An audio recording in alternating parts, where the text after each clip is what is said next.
안녕하세요. 미소를 연구하는 치과의사 정유미 원장입니다. 여러분들 중에서 치아는 가지런하고 세안한 편인데 잇몸에 거무튀튀한 얼룩이 있거나 아니면 점 같은 게 있어서 왠지 웃을 때마다 손으로 입을 가리고 웃으시는 분들이 있으시죠? 이런 분들을 위한 희소식. 오늘 제가 여러분들에게 미소를 업그레이드 할 수 있는 이야기를 해드리려고 합니다. 이름하여 바로 바비핑크 잇몸 미백. 보면 볼수록 여러분의 미소의 품격은 올라가고 키스를 마구마구 받을 수 있게 하는 고품격 치과 치료 이야기. 오늘은 아름답고 보다 당당한 미소를 위한 잇몸 미백 이야기 함께 보러 가실까요? 고고싱! 자, 여러분들이 치아 미백은 많이 들어봤어도 잇몸 미백은 잘 못 들어보신 분들도 많을 거예요. 잇몸 미백은 쉽게 얘기해서 잇몸에 검은 색깔 착색이 있거나 변색이 있는 경우 또는 얼룩덜룩한 점 같은 게 있는 경우에 이 부분을 제거해주는 술식을 얘기합니다. 제가 알기 쉽게 이런 모델을 들고 나왔어요. 이제 보신 것처럼 이 잇몸 색깔은 연한 분홍 색깔이에요. 근데 이 색깔은 우리가 생각하는 일반적인 연핑크 색깔이 아니라 산호 색깔, 코랄 핑크 라는 색깔이거든요.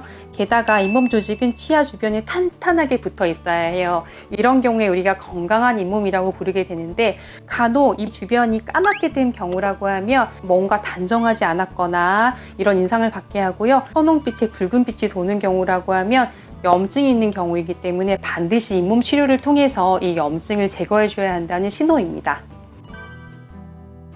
여러분들이 담배를 피지 않는데도 마치 흡연을 한 것처럼 잇몸에 까뭇까뭇한 착색이 있다고 하면 괜히 내가 오해받지 않을까 걱정하시는 분들이 있을 거예요. 이렇게 검게 잇몸이 바뀌는 원인에 대해서 알아볼 건데요.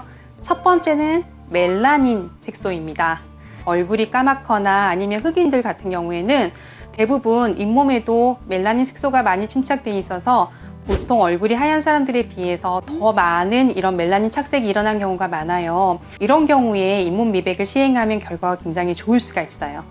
두 번째 원인은 좀 오래된 보철물이거나 아니면 아말감 타투라고 불리는 경우가 있는데요. 이런 경우에는 약간 검푸르스름한 이런 색깔을 띠기 때문에 이 멜라닌 착색 또는 멜라닌 색소와는 조금 구분을 할 수가 있어요. 또한 세 번째가 신경치료 후나 외상으로 인해서 신경이 죽은 치아 같은 경우에는 신경을 통해서 영양이라든지 이런 거를 공급받지 못함으로써 치아가 고목나무처럼 바뀌어서 결국엔 까맣게 바뀌게 됩니다.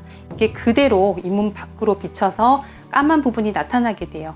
또한 그 다음이 흡연을 했을 때 발생한 니코틴이 잇몸에도 오래 쌓이게 되면 까맣게 변색을 시킬 수가 있는데요. 이런 경우는 생각보다 흔치 않기 때문에 잇몸이 까마신 분들을 보고 흡연해서 이런 게 아닌가? 이런 오해는 하지 않도록 할게요.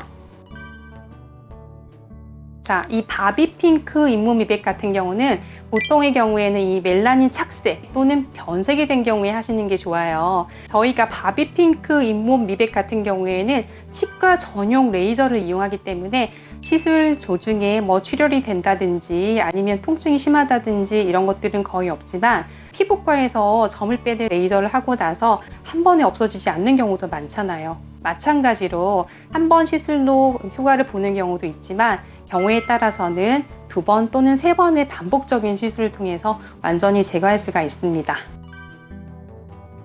시술을 하기 전에 잇몸 전용 점막마취 연고제를 발라서 5초에서 10초 정도 지나고 나면 잇몸의 점막이 마취가 돼요. 그 부분에 무통 마취기를 이용해서 잇몸에다가 부분 마취를 하게 됩니다. 그렇기 때문에 혹시라도 이 시술이 아플까봐 또는 마취 때문에 걱정돼서 이 시술을 미룰 필요는 없다는 사실이에요.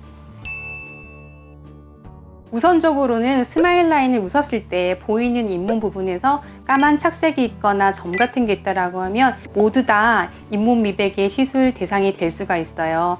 보통 치아로 따진다고 하면 송곳니에서 송곳니, 작은 어금니에서 작은 어금니까지 될 수 있고요. 보통 시술을 받으시러 오시는 분들은 대부분 위쪽 잇몸, 아래쪽 잇몸 또는 동시에 이런 식으로 많이 선택을 해서 오시고 간혹 송곳니 쪽에 착색이 있는 경우는 송곳니만 해주세요 이런 경우도 있긴 합니다.